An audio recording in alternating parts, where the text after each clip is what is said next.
Hey guys, how's it going? Onage here, and welcome to the 8th round of the Formula SimRacing World Championship series. This is my personal highlights, or these are my personal highlights. Starting off always with Q1 obviously, but something is different. Well, there are two things different, but one of them is World Championship. You know, where does that come from? The answer will follow shortly, because today, as we are at the end of the outlap already for Q1 and starting the lap, at this point I was actually a bit off the pace. I was like in 9th or 11th place, so it's only a question whether we are able to go to Q2, starting the lap now though. But today joins me Justin from Box Gaming, who is actually my engineer, so it's very interesting to have Justin today in the mix as well. Justin, how are you doing? I'm doing fantastic, thank you very much. This was a really fun race. I was really looking forward to engineering for it. We didn't do any full WC, as I'm sure you're about to explain. WC races are longer, and we didn't do any simulations for it, but I was really looking forward to it. I felt like we were up to the challenge. Oh yeah, definitely. I mean, Silverstone was my favorite weekend. Obviously in Pro we saw ourselves winning. Unfortunately we had been disqualified from that afterwards, but it is a great track and it's definitely my favorite track on the calendar. And as soon as I saw Silverstone coming up, I told my team bosses we are still in a Q1 at flat of the cops. Looks pretty good so far. Yeah, straight away when I saw it on the calendar, I asked my team boss, can I drive over there? Because this is just such a fantastic track and I love it so much. And well, luckily for me at least, there was one guy in the name of Jonny Simon, who unfortunately for him couldn't drive here, but of course it was good for me because I could step into the car and finally also, match myself a bit against these WC guys, because in Pro, let's be honest and let's be realistic, we have been very strong in Pro, almost a champion already with 5 more races to go in the season.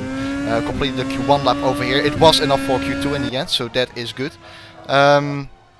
And yeah, this wasn't a proper test. We did it in Australia as well, where we were I think on pole, but Jim Prix, I think it was, who had the same lap time, and he got it eventually, so he started second, and then I had a first or like a 4th lap incident or 5th, something like that. Very poor driving from me. But this is then another test, and a lot of people say, I am WC material, so this is for me the chance to prove it, and I was ready for it. As I said, it's Silverstone, so bring it on. Yeah, best possible track for sure, because this is your favorite, as you were saying. It's a fantastic circuit, of course. No one can deny how awesome Silverstone is, as we're approaching one of the best corners in the entire world right now on this outlap. It's fantastic, and I think this is really your best opportunity to show what you got, because it's such a track that you're familiar with and comfortable with. There's a number of differences between WC and Pro, which add up a whole bunch of variables, and it's just even worse if you're at a track that you don't know. So yeah, Silverstone a great place to show what you got for WC. Yeah, one of those differences actually is already in Q2. In Q2 there is only one driver out at one time. You all set your lap while nobody else sets it, basically. So I am currently on a hot lap while nobody else is, which means on the broadcast all eyes are on you right now. Q2 underway then, and my lap as well. You get only one shot at it, and as I said, all eyes are on you. Approaching turn 3 here, down to 2nd gear, and swing it in nicely, hitting the apex there, and get early on the power and swing it in once again. Several lines possible through there, but that was not a line I really wanted to take. The front end just didn't grip up as much I expected it, and I end up understeering quite a bit off. The DRS wide open there, as you can see, for the run down to Brooklands over here. That board on the right hand side is pretty much the brake marker, down to 3rd gear, even down to 2nd to get the front end hooked up. And again, a few lines possible through here. I go a bit deep into there, then cut back a bit towards the apex so I can straighten up the car quite well on the exit. Pretty much using all of the track there through Woodcut, I think it is. Flat out, no issues there. And coming up to Stowe corner right now. Once again, flat listen to the engine. Definitely not a lift over there. Downforce there really heavily because of the high speeds. And then the fantastic couple of corners. Chapel, Maggots, well, in a different order. It's Maggots, Chapel. Bit of oversteer there, nothing too major though.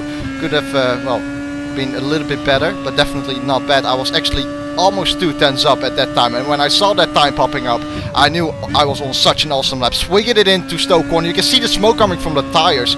Just so much load on the tire with all these high-speed corners. And then the final 2 corners, and here through Club, watch the exit as I go dirty on the power, having a bit of oversteer there, then crossing the line, and I thought I messed up at this stage. Yes, yes. He's not here this weekend. Oh. Being How? Microphone activated. You got it? How? Yes. 5,000. I messed up the final corner. And so at that stage it was 5,000ths of a second, and there were only a few drivers left to set a lap time. But somehow we got it. I think 3 more drivers came behind us or something like that. But still, to see us, you know, getting pole by 6,000ths is amazing. And I think the top six being separated by 600ths of a second. I mean, that's quite insane. Yeah, that's incredible. I mean, and you know what a showing as well.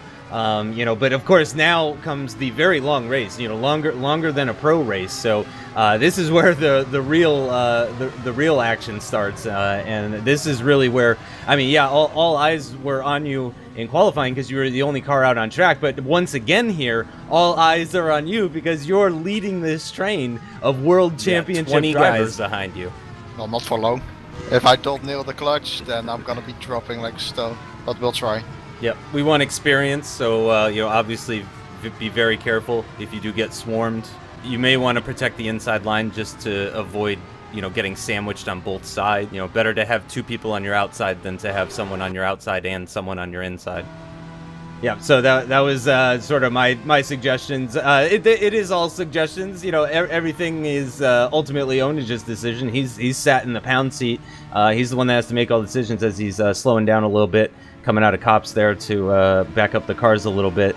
Yeah, I mean, of course, just like with real F1, that's one of the downsides of sitting on pole position is you're sitting there for the longest amount of time. Your tires are cooling down, your brakes are cooling down, and I get, you know, swerving right now, but it's going to be a difficult start, especially with this fuel load.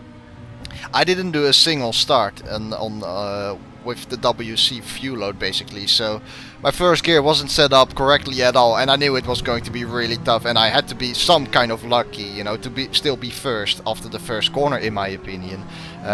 Funny thing as well is that I only did like 20 minutes of practice with the World Championship fuel load, so I didn't expect to be really strong in this first stint at least, but hopefully towards the end of the race it becomes a little bit more familiar to me, and then we can really attack or defend or whatever we have to do, and do it in a better fashion. Yep, coming into the grid slot now, and the nerves are really kicking in right now, I imagine, because this... not that bad, not too bad to be honest. Qualifying is really the point where it's very bad, but here it wasn't that bad at all, as the lights are coming on right now and the start is underway right now, and indeed the poor start which I predicted, but then on my right hand side already getting past the Kuba Brzezinski, having the look on the inside here. I have the outside line for turn 3, but it should be 2, but there's a car flying off there. That's Carlos Martin, was in 4th, I think. He qualified in 4th. Kuba Brzezinski, however, still on my outside here, so we were still side by side, trying to squeeze him a little bit over here, but he is there. I'm gonna have to give this guy room. Obviously no DRS yet enabled, and we have quite low downforce here around the track. And look at Brzezinski trying to pick up the slipstream, but can't really do anything at the moment. He goes for the inside though, as I leave the door wide open, so respect to him that he goes for that, and well, a brave move, let's put it like that. Still side by side as he's around the outside. He will be able to get more speed on the exit here, which he indeed has so, but again the lower downforce is going to come into play for me here. Yep, yeah, Kuba definitely showing that he is more comfortable in the WC. He's getting, wow, he just shoots right around the outside of cops, running all 4 wheels off the circuit there, but I'm not sure if he has to give the position back or anything. He's got the inside line as we're heading into the very tight Maggots and Beckett section, so he takes that position up into 2nd place. Again, DRS still hasn't been activated yet, of course, as this is only lap 1. And man, you've got someone else right behind you. Is that that's Broyak? Yep, that's Broyak. Yep. Right behind you. So thankfully DRS isn't activated yet, but Kuba already seems to be pulling away. So I really think that's where we see the experience difference. I mean, Kuba just looks so comfortable in that opening lap there. He really just seemed right at home.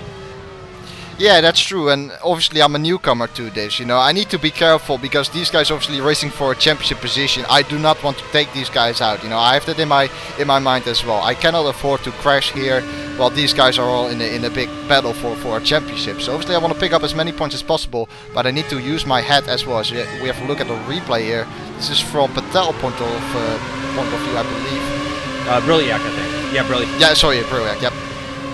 Patel's obviously in the lead here already.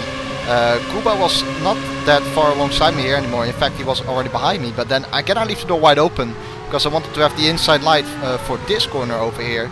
And then Kuba just swing it around my outside beautifully. We'll have a look at that soon again. This is then from Patel's point of view with a much better start. I just bogged down basically in the first gear. Yeah, indeed. I just bogged down, and well, then I didn't have high enough RPMs, and well, then you're a sitting duck. Yeah, a very specific power curve, of course, with Formula 1 engines, not just with these types, but pretty much with all types, you know. And if you really go down below the working sort of range, oh my gosh, just such a beautiful dive there. Not a dive bomb, certainly. I mean, that was very respectful. He really just seemed to have the pace there as he grabbed that inside line at Brooklands, which is one of my favorite corners. I really like corners where you're braking and turning at the same time, so Brooklands is fantastic. And just like you said, with that outside line at Luffield, he was able to get a little bit better exit speed, and then just that's the confidence I'm talking about. He really knew how to take that corner around the outside. Of course, he would have done more practice than we did. I mean, we didn't do any practice, really. No, true. Normally, for the viewers, you know, we do anywhere between 2 and 4 race simulations before a pro race. You know, 2 to 4 front left is 8% worse than last race. So, of course, the tire life is going to be worse because we are running higher fuel. So that was anticipated, but I'm just trying to give Onage information as far because this is all unknown territory. So really, I'm just trying to give him an idea of where he's at as far as tire wear is concerned. As we're on lap number 8 now. So and 8% worse is a pretty big number. As we move to the inside line there at Brooklands, and wow, Brilliak just going right around the outside, which means he's going to get the inside line for Luffield here, but Onage braking very late for that corner, staying around at the outside, and let's see if he could do the same thing as, who was it before? It was Kuba, yeah, Kuba. Yep, and he's defending the inside line now. So let's see if you can do the exact same thing that Kuba did. Go around the outside. No, you can't. But interesting to point out that you did not run wide. You kept all 4 wheels on the circuit now. As you've got another car right behind you, though. You know, this is something I've talked about in many videos before.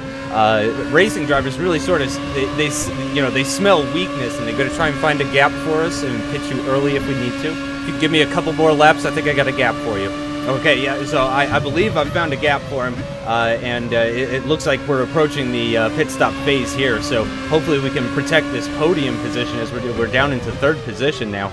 Yeah, oh wow, we got some body work on the exit of the track there. I think that's pretty far off the racing line though, so no major issues. But yeah, like I was saying, you know, racing drivers, they see someone overtake someone, and then they're like, oh well, I could do that too, and they almost seem to become more aggressive. So you got a couple guys right behind you that seem to be looking to do the exact same thing to you. And we are indeed in 3rd place at the moment, which is weird because Kuba passed me before, but at this stage actually Kuba disconnected from the race, so that is very unfortunate for him. After overtaking me a few laps later, he already disconnected, which means Patel was having a huge lead at this stage. Now I was just having this whole train behind me, which I expected to have because I was simply slow in that first stint here. There are all, you know, twister guys all over me, with Patel there in the distance, Brilliak making the move here on lap 8, and behind him is obviously Paris, who is in the main twister car. So a lot of twister drivers here trying to battle with me, and doing so with success as Brilliak passes me, but I just had no experience with this kind of fuel, and it was really tough. I tried my best, but the car was set up for, you know, pro fuel, which is 130 liters approximately, and this was about 205 or something like that, maybe even more. So 50% more fuel, basically. I mean, yeah, that's a huge difference for anyone that's done long distance racing, even in a sim. I think you guys can understand the sort of difference that would make. 65 liters is pretty big. So still in that 3rd position, Paris right behind you. Patel looking, many cars in the pits, many cars, many whelps, handle it.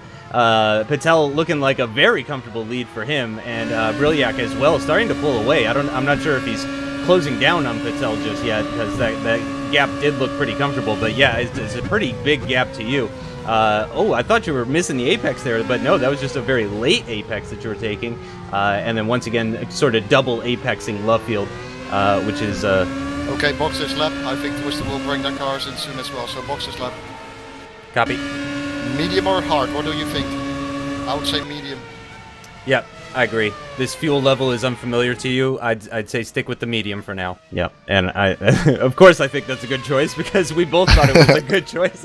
But yeah, so coming back in for the mediums, I mean that's pretty early, lap 11. So it's certainly going to be a 2-stop. No way we're going to be able to do 41 laps on a set of medium tires. And plus, we got to stop for the hards anyway. But I mean, at this point, I think we may have already been thinking 3-stop.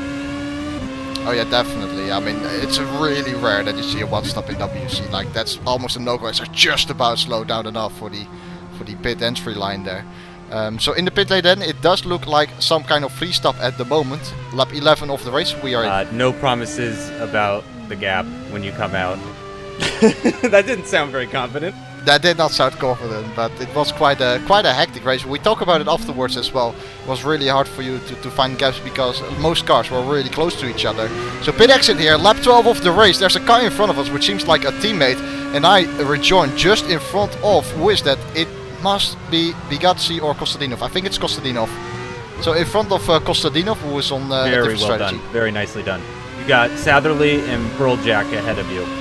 So Savely in front of us, which is a teammate. I was secretly praying that if I would catch Sadly that he would let me through, but we'll see about that. He's obviously on the hard compound at the moment, which means also he is quite slow. As Kostadinov just trying to have a look on me over there, so quite opportunistic driving from him. But as you see here, the tire grip advantage just kicks in, and immediately I can pull away on the exit of Lovefield again. Yeah, that was really his only opportunity. I assume he hasn't stopped yet. So that would mean he's certainly on more worn tires. So the advantage that he had was that his tires were up to temperature. And at a circuit as demanding as Silverstone, I've got to imagine that these medium compounds are getting up to temperature pretty quick. Certainly, running into the grass a little bit there at the exit of Chapel, but no. Wow, and look at the gap already to that car. Holy cow, I think he might actually even be out of DRS range. That's a pretty huge gap. But your team, the GhostSpeed driver ahead of you, he has his Paresis in the pits. Okay, so Paresis is in the pits, and that's who we were battling with, so that's an important one here. And this is your, sort of sister teammate, I believe, right? It is pretty much a teammate, so yeah. It's like the second team from GhostSpeed. Gotcha, okay, and let's see, and it does look like, yeah, I'm not seeing Paresis, so it looks like the earlier stop has helped pretty well. Oh, and he does let you through, I think there. I think that was actually after... And suddenly let me through. Beautiful. Good. Beautiful. Yes, he did let you through, and that is fantastic. And I think he let you through after DRS detection, so I think he may have gotten Next DRS. Next car is Eros. He's quite slow. Eros Mashuli in front. Indeed, he let me through after the DRS, and so we got DRS. But you saw Paresis there, the blue twisted car, in a bit of a battle. You know, he was behind Kostadinov, who attacked me before, so he was in a little bit of traffic. And as you can see in the mirrors, there is no twisted car behind us, so it did create a bit of a gap for us and a bit of breathing space. But you know, the top two twisters were pulling away as well. In the distance, you can just about see Brilliac going into the first corner, but you know, those guys just had the pace. Yeah, absolutely, yeah. Only Mashuli in front, he is on the hards, but he is going for, I think, a 2-stop, definitely a different strategy. DR's flicking open right there, closing it for this little turn, otherwise, you know, I would be a bit afraid that I spin. But quite a straightforward move, low downforce for us, relatively low downforce in comparison with our opponents. So no issues there at all, and obviously Mashuli knowing it, and yeah, he's on the older tire. Yeah, thankfully he didn't defend or anything. Yep, I think third is our strongest possible position unless something happens with the top two, if they start battling, something like that. You're 0.2 slower than the cars ahead, but 0.3 faster than the cars behind. Which is great news, actually, at least the second part of the message. And really, the first part of the message, too. The fact that you're only 0.2 a lap slower than the leading cars, I think says a lot. Yeah, it says something. I mean, this is still unknown. We have a window now. Pit whenever you need to. This is still an unknown territory as we're coming to the end of the second stint. It's still unknown territory. It right now is about to get familiarizing for me, you know, because if you add 32 to 24, it obviously means that, you know, I have driven at this fuel level in Pro, but still it is somewhat, you know, unfamiliarizing. I'd say push like hell and pit this lap. Yeah, and the cars ahead, or the cars that were ahead, the Twister cars, Patel and Brilliac, they have already pit. They are now behind you, so you're actually leading this race right now.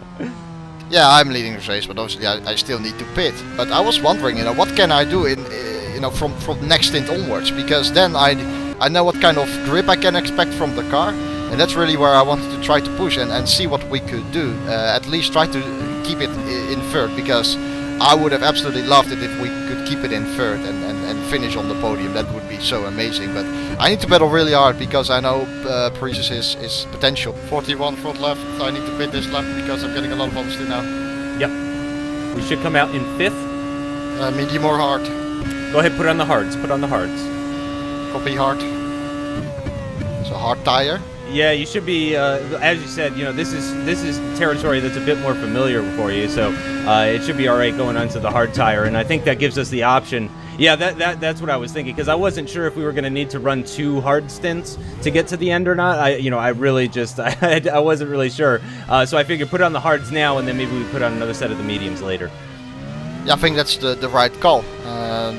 Actually, we should come out in 4th. Okay, well that's a bit better news. 4th place pitted. Good.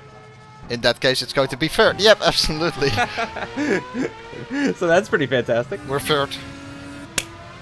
Yes, good stuff. I love your reactions, Justin, when you near a stretch goal. And look at Paris here being behind Mashuli still. So Paris is still way behind. Good size gap as well. Who's the guy behind me and does he still need to pit? Masculi, and yes, I believe so. He's a pit stop off of you. Behind him is Parisis. Paris is on which tire, do you know? I don't. I'll try to find out. I think Paris was already running the hard tire at some stage, like in the second stint or this stint. But at least Paris was already running the hard tire before we were. So it's going to be a bit of a challenge to keep him behind, obviously. If he is on the medium right now and we are on the hards, he may take this opportunity to close down. And as you can see, that gap is quite a bit of a gap, but you know, the tire difference can create huge differences in lap time as well.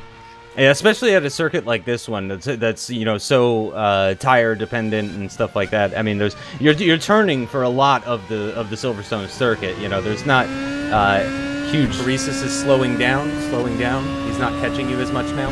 3 seconds to the car behind. Yeah, so I think Parisis maybe was on the medium, the softer compound tires, on the medium compound tires, the option tires. You're now faster than the leaders. You are faster than the leaders.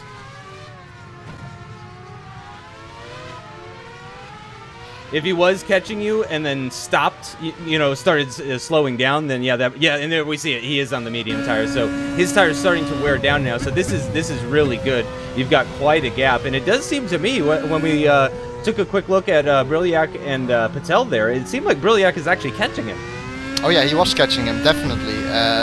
And we were at this stage about equal to Patel, sometimes losing a tenth or two here, but in terms of lap time we were starting to get a bit equal, but at this stage Brilliac is definitely the quickest guy on track. Tire life is good. I think we can make it all the way to lap 40 or so without too much issue. Let's go with 39, because I think the medium will last for 13 laps. Copy. Yeah, in fact, you did 13 laps in that second stint, because we pit at the end of lap 11, if I'm not mistaken, and then went till lap 24. So we do actually already kind of know there, as you get a nice slipstream there down the hanger straight from one of the back markers. So that's a nice little boost. But yeah, I think you already did 13 laps on the mediums before, and of course with the lighter fuel and extra rubber on the circuit, they're only going to be healthier after 13 laps later in the race. Definitely, as we come here towards the end of lap 30, opening up lap 31, you can see the back mark over there, but you can also see Parisis would definitely close that gap down, and he will only do so more and more. But as you said, he was a bit slowing down, but he still would catch me, And towards the end of lap 35, opening on lap 36, you can see just how much time he has gained. As we see the leaders over here, Brilliak also starting to close down on Patel. So we've got some good battles here coming up for first place and for third here between myself and Paris. And as I said, I know the potential from this guy. This guy is really quick, and he's got the advantage as well, I would say, because he's right now on the mediums and we are on the hards, and we both need to do another stop. And he has the advantage of maybe going for an undercut. So it will be interesting to see what we are going to do strategic-wise. Yeah, I'm not sure. I'm not sure there if he lifted off or something. It seemed like he was within striking distance to at least maybe get his wing alongside you heading into Brooklands there. But as we reached the end of the straight there, it really didn't seem like he. I'm not sure if he lifted off or if because he may just be waiting for this one. I mean, which one would you say is the better passing location? Would you say the Hangar Straight DRS section? Oh no. Heading into Brooklands. Well, yeah, Wellington Straight is definitely the better one in my opinion. Okay, so you may just have the top speed of it. I mean, I think we established in Pro that you were running pretty low downforce in comparison to other people, which is sort of something that you can do when you have confidence in a track like you do at Silverstone. And there he goes into the pits, Paresis, at the end of lap 36. So he's actually going to have to do 16 laps on whatever set of tires he's putting on. Now, if that's a set of the hard tires, then he'll get to the end no problem, as we're going to see. Jim was in the pit. And we're going to see exactly what tires he puts on it. It is another set of the medium tires. So he's got to do 16 laps on a set of the mediums. Do you want to respond? This is lap 37. This would be 2 laps early if we pit now. No, I will not respond. Yeah, and I think that's the right choice, honestly, because, he may get the undercut on you here. Confirm Jim is on the mediums. Jim's on the mediums. And he fell back to P4? Yes. Bye-bye podium. Leaders are in the pits. There we go. So the leaders are in the pit. So everybody's pitting except for you. And it's worth pointing out everybody except for Brilliak there was on the medium tires. So everyone's stopping a little bit earlier than you. But of course, the benefit of that is you're going to have much fresher tires for the end of this race. I knew when Paris pitted, I was going to end up behind him, anyway. So what I thought about doing is going on a bit longer over here. Paresis has already jumped us. We've got to hope for tire wear issues for him late in the race. Yeah, that's exactly what I'm talking about. With the undercut, Paris would get past anyway. And what I could do, maybe yes, the longer I stay out, the bigger the gap will be. But I feel like this is the best option. I will have the fresher tires by a few laps, and maybe, just maybe, we can end towards the end of the race. But we are yet to find out as we enter Brooklands. And Justin, I think at this time, I don't know really what you did, but for some reason you either transformed into a dog, or your dog was engineering me, because let's have a listen to this.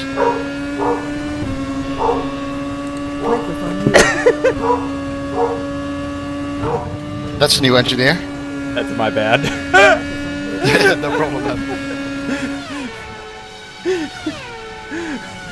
Oh my god. I didn't realize you heard so much of that. I guess it's a good thing nothing was going on the circuit at the time, right? You're just kind of driving alone by yourself. So Oh, no, it's fine, it's fine. Yeah, I think that was my dog telling you to pit next time by. I think so, and let's see whether we respond. Yes, we do. So we come into the pit lane at the end of lap 38. So that means 14 laps on the medium tire, going, well, pretty aggressive into the pit lane there. No issues though whatsoever, of course.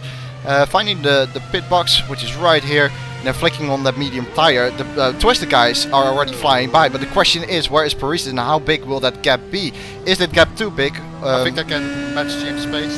31.2 last lap from Paresis, 31.2. Is that gap going to be too big to close him down? Well, this is the gap as I exit the pit lane, so it's a reasonably sized gap.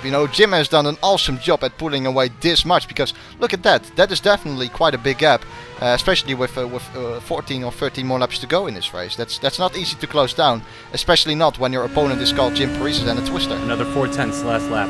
This is lap 43, 9 to go.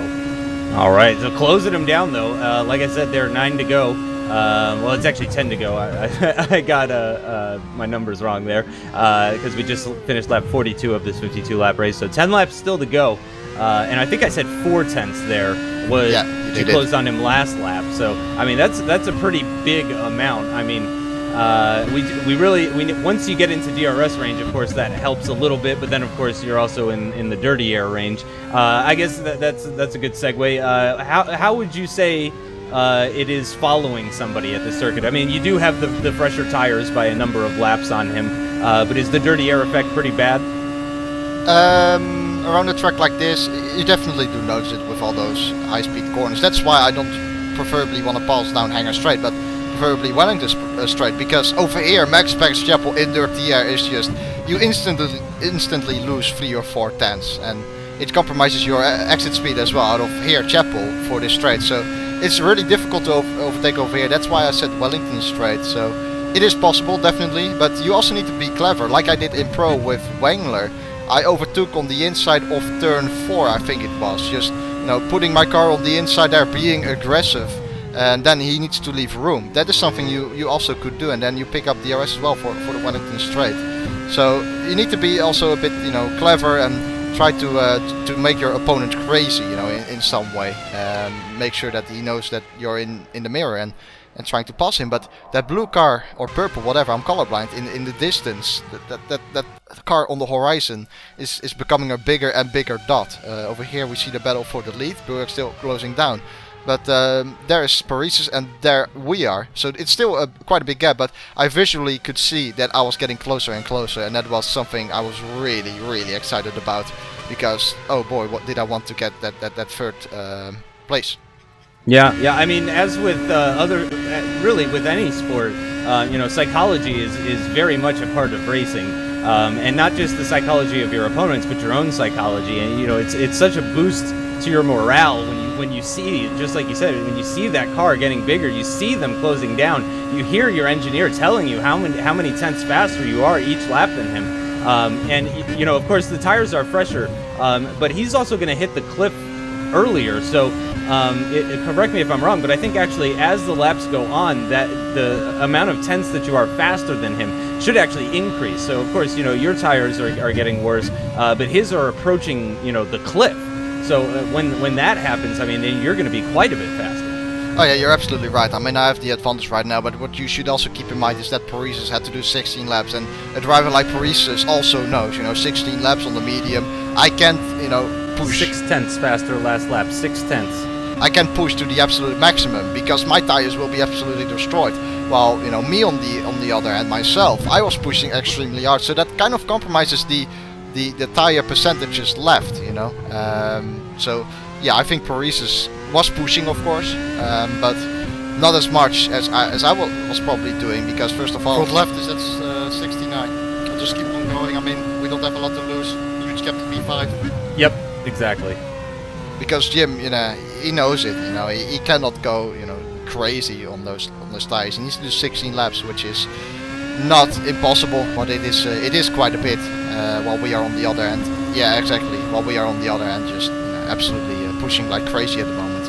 And you heard it, 69% front left, with 7 more laps to go, meaning that I already took up about 31% in this stint, and that's halfway. 38. So we're almost 7 laps in at this point. So yeah, I mean, definitely pushing level very hard. Of course, a clockwise circuit, lots of high-speed right-hand corners. Speaking of which, as we come up to Stowe, another corner that I absolutely love. And part of that is the altitude change. I mean, you can see there, you're coming downhill at the exit of the corner, you're going uphill at the entrance of the corner, and it's not massive. It's not like 100 foot. It's not like Eau Rouge or anything. But I think it's small things like that, those small altitude changes that really give a track character. And I think Stowe is a fantastic corner. I really love it. Yeah, I have to agree with you, but a lot of corners around this track are absolutely stunning, if you ask me.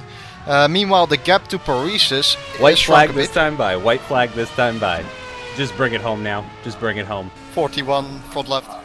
Yep, I expected it to be below 40% when we finished, but we gave it our best shot. Exactly. Yeah.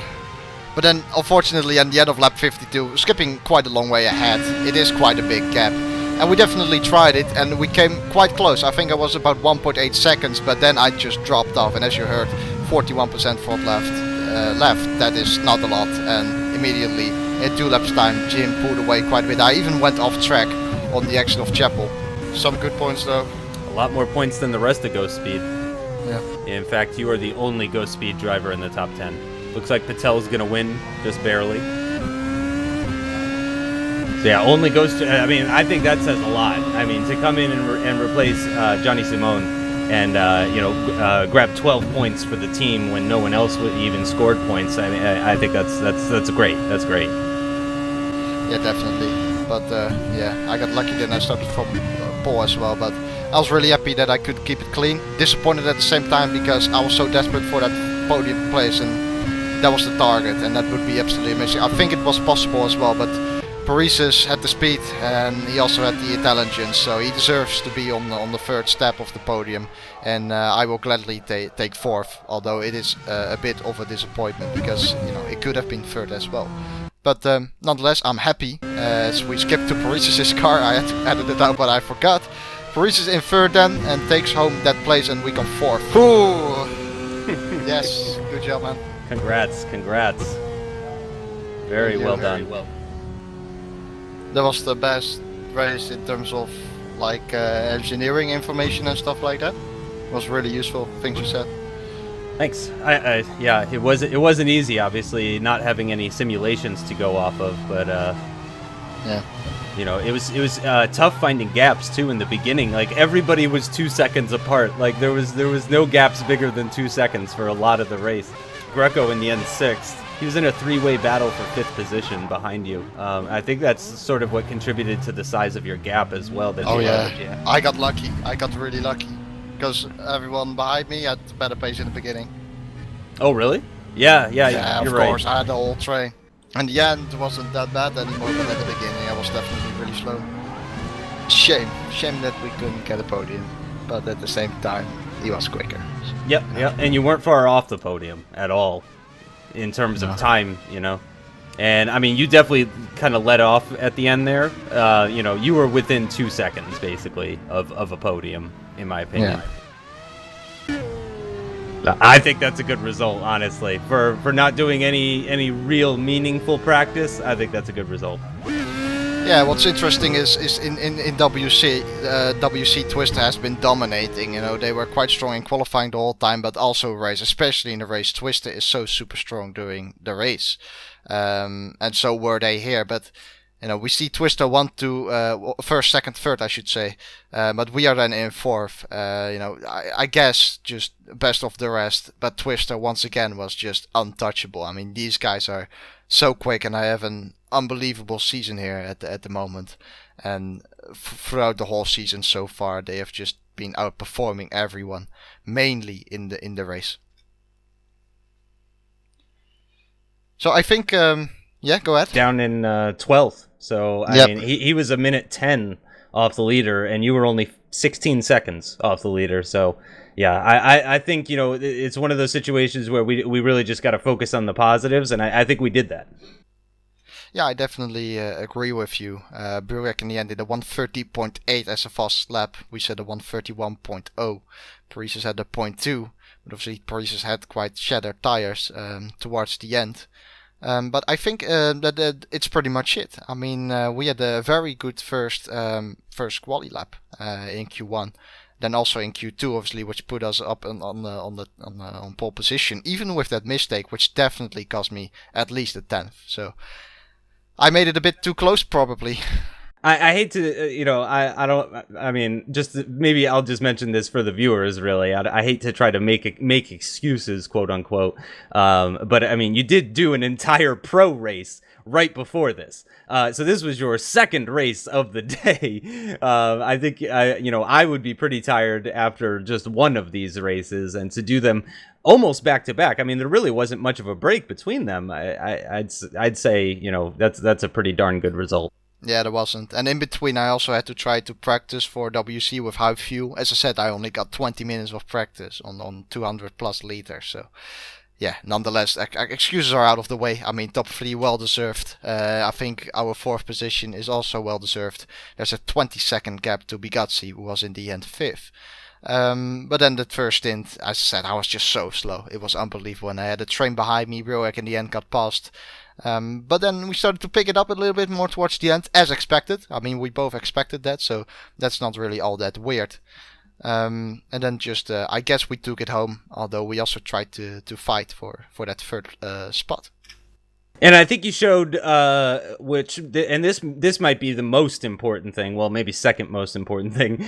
You got fourth, and you did it without any incidents. No complaints from other drivers, no incidents, no nothing. As you said earlier in the video, you're not. You're like a temp driver. You're not in it for the championship. So your main thing is that you just don't want to take some championship contender out of the race. And I think you did that very well. Yeah, you should always respect another driver, but especially in this case. Maybe I was a bit too careful here and there. I could have battled a little bit more, but it's my first time here, or practically second time. But these guys are battling for a championship, and I don't want to be in the way of that. And I've got to respect that, and accept that I'm a temporary driver. And that's just the way it is. And those guys are battling for championship. Obviously, doesn't mean I'm going to slow down, but I don't want to be the guy who's going to crash them off. Right. And actually, someone did get crashed off, right? In this, which that it didn't really get shown in the video. Didn't someone go flying? Oh no, that was in Pro, right? Where Adrian Falcone. Yeah, that wasn't Pro. Yeah. That was the car flying in Pro, yeah. That crash was incredible, so I couldn't help but think of it. I mean, there was a crash I did see in the background on the Wellington Straight. It looked like on lap 1, but yeah, thankfully no incidents for you. So, I think given this result, if you were to focus on World Championship next season and only World Championship and not Pro, I think podiums are pretty much a shoo-in, at least at Silverstone. Yeah, well, I hope so. I mean, we will see. We still have got Pro to do. We are close to getting the championship, though. And maybe, just maybe, we can... we have convinced the team boss, and towards the end of this season already, we can do a few races in WC instead of Pro when we already won the championship. But it's not that time yet. And certainly, I'll be trying to look for a seat next year in WC, because that's my target. But I think it is pretty much it. I mean, we have been rambling on for quite a while now, and I think it is pretty much enough. So, Justin, first of all, thank you for joining me, and obviously thank you for the engineering. As I said in the video itself, I mean, you did a good job. You gave a lot of information, which was really useful, and I still think that this race was, the best in terms of engineering information and just contact overall with you. Thank you. Yeah, it was my pleasure doing the engineering. I think it's a lot of fun. I really do. I really enjoy it. I probably wouldn't do it if I didn't, to be honest. I like you and stuff, but if I didn't like it, I don't know if I would put so much time in it, but I really do. I think it's a lot of fun. I can't drive as quickly as you can, but I can certainly help you and contribute in whatever way I can to help you drive faster. And I have a lot of fun with it, and I really enjoy it, and I always look forward to the races. Well, I'm very glad that you are having fun, and as I said, I highly appreciate it. But I think that is pretty much it for this video, which means we are going to be going back to our Pro seat, I guess. One day for sure, though. At least that's the plan. We will be rejoining the WC races. But for now, that's pretty much it. If you have enjoyed the video, I would appreciate a like, and I'll see you next time. Thanks to Justin once again from Box Gaming, and I'm really going to close it off here. So see you next time. Thank you for watching, and goodbye.